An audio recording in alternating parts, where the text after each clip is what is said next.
Welcome back. Problem 13. Evaluate the integral 2x squared minus 4x minus 2 over x minus 1 power 2 x squared plus 1. So notice this is the linear factor squared. This is an irreducible quadratic factor. In other words, for a linear factor power 2, you end up having two constants, one for x minus 1 and one for x minus 1 power 2.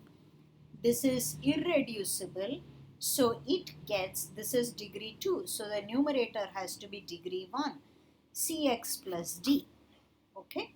Now, having done this, we are going to add these three partial fractions by finding common denominator. Well, by design, common denominator will be x minus 1 power 2 x squared plus 1. What is missing in the first summand is x minus 1, that gets us 1 power, and x squared plus 1, that's the other factor. What does b get? It gets x squared plus 1 because it has the entirety of x minus 1 power 2. What does the third summand get? It gets x minus 1 power 2 because it has only x squared plus 1. Now multiply all of this, distribute the a, distribute the b, multiply all of this. Remember, this is power 2. You are going to take its power 2 and then multiply all of it. Once you do all that, combine like terms. Look for x cube.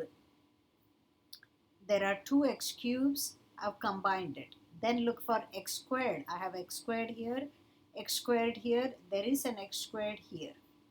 Combine all of them. Then I have an x term, x here and here. Okay, that's my x term. Lastly, I have the constants. Okay, so that, and that. So why would I do this? Now x cube, there is no x cube. So a plus c has to be 0, which implies c is negative a. What about x squared? Coefficient is 2. So all of this is 2. I know c is negative a. So I replace this by negative a. That gets me 2a. Negative a plus 2a is 1 positive a. So combining all that, I get a plus b plus d is 2. Next, x coefficient is negative 4. X coefficient has to be all this. So all that is negative 4. So far, c is negative a. I plug in negative a and negative a cancel. I'm left with negative 2d is negative 4, d is 2. Okay. Once I get d is 2, I can plug in d 2 here. 2 cancels 2, a plus b is 0, which implies b is negative a. Lastly, I'm looking at the constant term here, constant term here.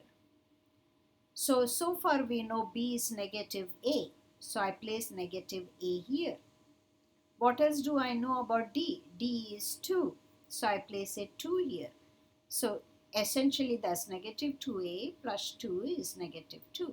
Move the negative 2 there. Negative 2a is negative 4. A is 2. You got a. Once a is 2, you know c is negative a. B is, where am I? B is also negative a. So you get B and C. So we have resolved all of them. So what do we know? We know A is 2, A is 2, B and C are negative 2, and we know D is 2. So I have just simply placed A2, B, C negative 2, D is 2. Once you write it in that fashion, integration follows. Integral of the first summand is 2 natural log absolute value x minus 1. Integrate of the second summand, remember you can use substitution, u equals x minus 1. You will obtain positive 2 over x minus 1. Here, 2x, I'm keeping it here. So notice negative 2x plus 2.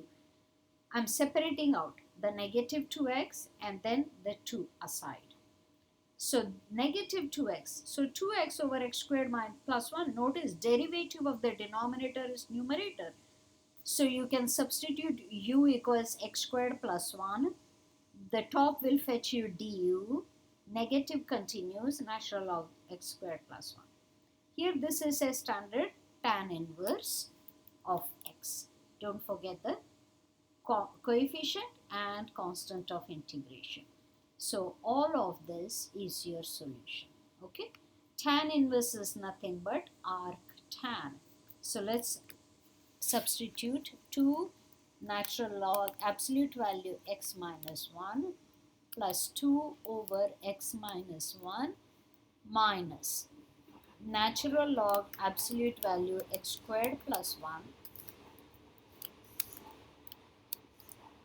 plus 2 tan inverse is nothing but arc tan of x plus c. Okay. Next question. Integral 6 over x times square root x plus 1. 6 over x times square root x plus 1. Set u equals square root x plus 1. Then u squared minus 1 is x. But u squared minus 1 factors nicely. So x is u minus 1, u plus 1. Alright. So that is x. And this itself is u. Moreover, what is du? If I take the derivative, du is 1 over 2 root x plus 1 dx.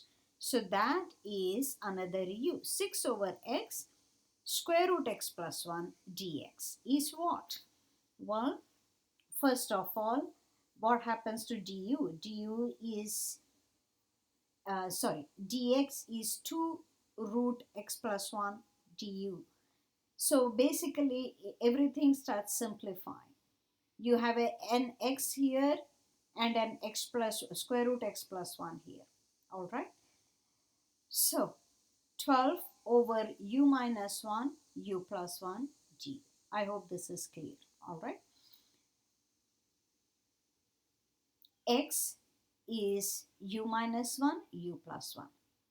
Square root x plus 1 is a u. Okay. So this is all of this. What about this? Right?